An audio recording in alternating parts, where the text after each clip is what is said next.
조선시대 여인들의 머리는 단순한 치장이 아니었습니다. 때로는 신분을 드러내는 상징이었고, 때로는 집안을 파산시키는 재앙이었으며, 심지어 목숨까지 앗아가는 무게였습니다. 조선 왕조실록에 따르면 성종 때에는 사람들이 고개를 좋아해 머리 높이가 무려 한자 약 21cm에 달했습니다. 오늘날로 치면 머리 위에 화려한 건축물을 올린 셈이었죠. 머리 위에 얹은 가채, 즉 인조 머리카락은 부인의 치장의 필수였습니다. 하지만 그 무게는 상상을 초월했죠. 청장관전서에는 어린 신부가 시아버지 앞에서 급히 일어서다가 무거운 머리 무게를 이기지 못해 목뼈가 부러져 죽었다는 이야기도 전해집니다.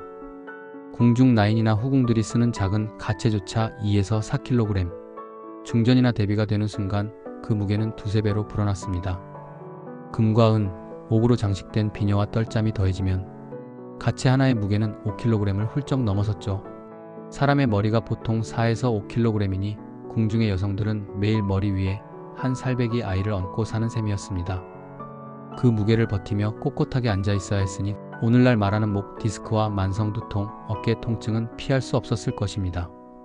그런데 1502년 연산군은 더 충격적인 명령을 내립니다. 공주의 혼례 최고급 가채 150개가 필요하다.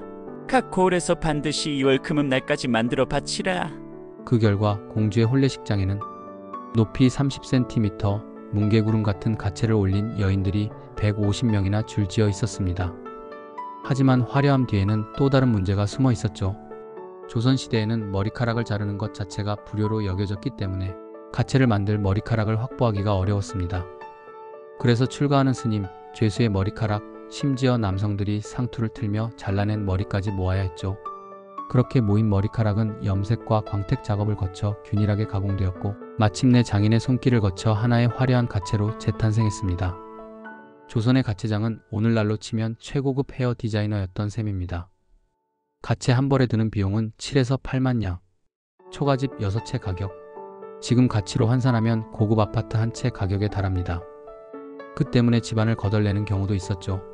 심지어 가채를 장만하지 못한 집안은 혼례를 치르고도 시부모 앞에 나가지 못하는 일도 있었습니다.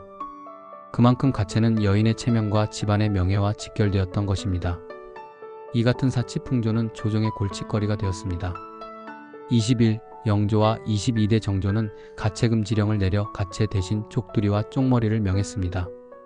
하지만 문제는 족두리조차 또 다른 사치 경쟁으로 변질되었다는 점이었죠. 부유한 집안의 부녀들은 여전히 화려한 머리 장식을 고집했고 금지령은 번번이 무산되었습니다. 가채는 주로 채괄전이라 불리는 상설 전문 매장에서 판매되었으며 다양한 종류의 가채를 직접 구비하고 있었습니다. 때로는 역회라 불리는 중매쟁이나 혼례를 주관하는 수모들이 직접 들고 다니며 방문 판매를 하기도 했죠. 고가품인 만큼 대여를 통해 사용하기도 했습니다.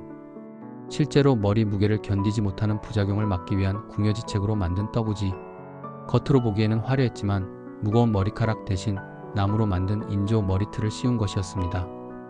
떠구지 머리, 어여머리, 트레머리, 코머리 등 다양한 형태가 생겨났지만 본질은 같았죠. 크고 높고 화려해야 한다. 머리 모양은 곧 신분과 부의 과시였던 겁니다.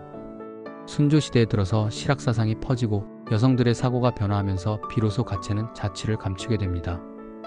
대신 간편한 쪽머리가 유행하게 되었죠. 그리고 근대에 들어와 단발령, 퍼머넌트 같은 서양식 머리 문화가 들어오면서 조선 여인들의 얹은 머리 전통은 역사의 뒤안길로 사라졌습니다. 조선 여인들의 체면 그리고 사치와 허영이 드러났던 가채, 그들이 머리에 이고 있던 것은 단순한 머리 장식이 아니었습니다. 욕망의 무게 그리고 신분의 무게였던 것입니다. 지금까지 고대 역사 수첩이었습니다.